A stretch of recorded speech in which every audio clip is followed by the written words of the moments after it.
सर्दियों में सुबह की सैर।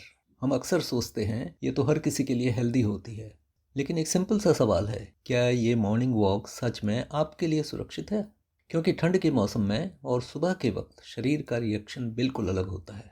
ब्लड प्रेशर अचानक बढ़ सकता है, दिल, मसल्स और जॉइंट्स पर एक्स्ट्रा लोड आ जाता है और भी कई गड़बड़ियाँ हो जाती हैं। इसलिए सर्दियों की सुबह में गर्मियों का रूटीन अपनाने की जिद मत करिए।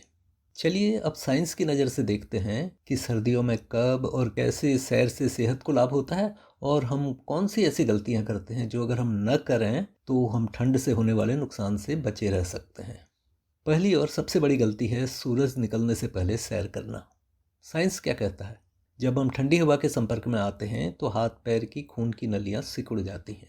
हमारा शरीर अपनी गर्मी बचाने के लिए ऐसा करता है। नतीजा, आपका ब्लड प्रेशर अचानक से बढ़ जाता है। सुबह के समय बीपी वैसे ही कुदरती तौर पर थोड़ा बड़ा होता है, उस पर ये ठंड। यह देखा गया है कि ये कम्बिनेशन हार्ट अटैक और स्ट्रोक का खतरा 200% तक बढ़ा देता है। अगर आपको डायबिटीज़ या हाई बीपी है तो आपकी आर्टरीज पहले से ही स्ट्रेन्ड हैं। ऐसे में 7-8 डिग्री या इससे कम की ठंड में बिना वार्म अप के निकलना डबल रिस्क है। बुजुर्गों को इसका और भी अधिक ध्यान रखना चाहिए। जब तक धूप न निकले या तापमान थोड़ा बढ़ न जाए तब तक घर से बाहर न निकलें। घर के अंदर ही योगासन करना या टहलना बेहतर है। दूसरी गलती हम करते हैं कोहरे को ताज़ी हवा समझना।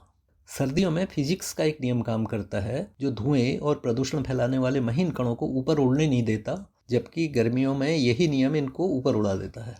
इसकी वजह से ठंड के मौसम में ये प्रदूषक सतह के लेवल पर ही हवा में घूमते रहते हैं। जिसे आप कोहरा समझ रहे होते हैं वो अक्सर जहरीला स्मॉग होता है।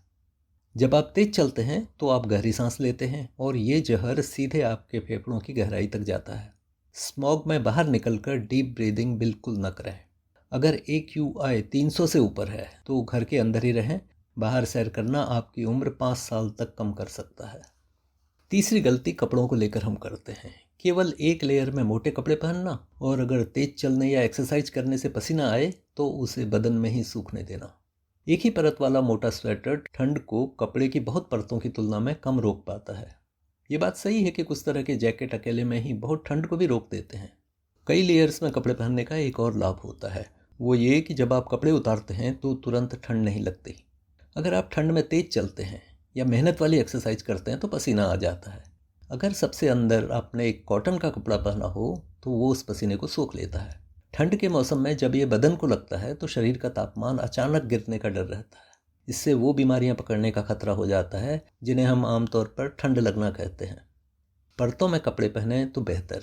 बहुत ठंड में बाहर सैर करें तो सबसे अंदर थर्मल, लेगिंग और ऊनी टी-शर्ट सबसे अच्छे ऑप्शन हैं। उसके बाद स्वेटर या फ्लफी जैकेट पहने, मतलब फूले हुए कपड़े जो स्पंज की तरह हवा को अपने अंदर रोके रखते हैं।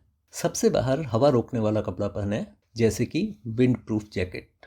ठंड बहुत हो, विशेषकर अगर हवा भी चल रही हो, तो मफलर, टोपी, दस्ताने और शॉल आदि से बचे हुए अंगों को ढके रहें। अगर पसीना आ जाए तो अंदर वाली परत को बदन पर न सूखने दें। इसे जितनी जल्दी हो बदल लें। कॉटन की बात करें तो ये गर्मियों में बहुत अच्छा होता है और जब पसीना नहीं आए तो सर्दियों में भी। अगर ठंड में पसीना आ जाने तक वॉक करना है या एक्सरसाइज करनी है तो सबसे अंदर कॉटन ना पहने। चौथी गलती होती है सीधे बिस्तर से उठकर सैर पर निकल जाना। सर्दियों में हमारे जोड़ों का तेल ये गाढ़ा हो जाता है और मांसपेशियां सख्त हो जाती हैं। तुरंत तेज चलने से घुटनों और एड़ी में इंजरी का खतरा बढ़ जाता है। घर के अंदर ही 5-10 मिनट हाथ पैर हिलाएं, स्ट्रेचिंग करें। जब शरीर थोड़ा गर्म महसूस करे तभी बाहर कदम रखें। पांचवी गलती हम करते हैं मुंह खोलकर सांस लेना या नाक न ढकना। हमारी नाक एक कुदरती हीटर है। ये ठंडी हवा को फेफड़ों तक भेजने से पहले गर्म करती है।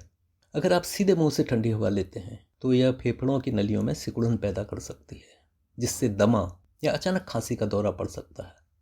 हमेशा नाक से सांस लें और अधिक ठंड में एक हल्का मफलर या मास्क जरूर पहनें ताकि जो हवा अंदर जाए वो थोड़ा गर्म हो। तो याद रखिए, फिटनेस ज़रूरी है लेकिन जान की कीमत पर नहीं। मॉर्निंग वॉक एक अच्छी आदत है, लेकिन अगर आपके यहाँ बहुत सर्दी पड़ती है और प्रदूषण भी है तो अपनी रूटीन को थोड़ा एडजस्ट कर लीजिए। फ़ायदा होगा और नुकसान से बचे रहेंगे। अगर आपको ये जानकारी सही लगी है तो अपने उन दोस्तों और बुजुर्गों के साथ इसे ज़रूर शेयर करें जो रोज़ सुबह अंधेरे में सैर पर निकल पड़ते हैं, सर्दियों में भी। अगले वीडियो में बात करेंगे पाइल्स यानी बवासीर पर। थोड़ा इसके कारणों को जानेंगे, थोड़ा इस पर चर्चा होगी कि सब जतन कर लिया मगर ठीक क्यों नहीं होती, और एक ऐसी आम चीज़ के बारे में जो पाइल्स में बहुत काम करती है। नमस्कार।